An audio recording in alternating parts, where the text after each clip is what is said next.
जय श्री कृष्ण।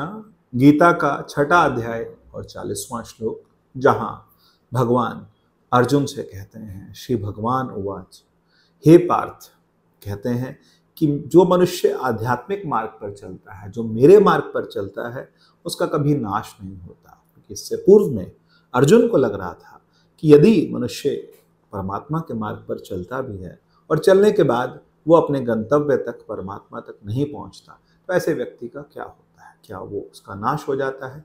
उसकी की हुई मेहनत, उसका किया हुआ त्याग वो किसी काम नहीं आता। तो भगवान इस बात का जवाब दे रहे हैं, नावेह नामुत्र विनाश तस्य विद्यते, कि मेरे भक्त का कभी विनाश नहीं होता, कभी भी नाश नहीं होता। उसका इस लोक में या परलोक में कहीं भी विनाश नहीं होता। हे मेरे परम मित्र, जो ईश्वर प्राप्ति के लिए प्रयत्नशील रहता है, उसको कभी भी इस तरह का कोई नुकसान नहीं होता, कोई हानि नहीं होती कि वो मनुष्य स्वयं खत्म हो जाए।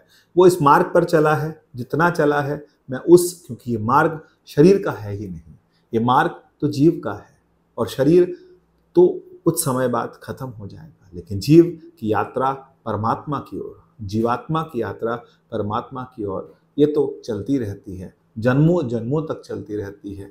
मनुष्य के मन का, अंतःकरण का उत्थान होता चला जाता है, और जब उत्थान चरम पर हो जाता है तो अंतःकरण की शुद्धि होती है, और अंतःकरण की शुद्धि होती है तो ऐसी स्थिति में उसे परमात्मा की प्राप्ति हो जाती है। तो ये पूरा का पूरा क्रम है जो कि भगवान अर्जुन को समझा रहे हैं। जय श्री कृष्ण।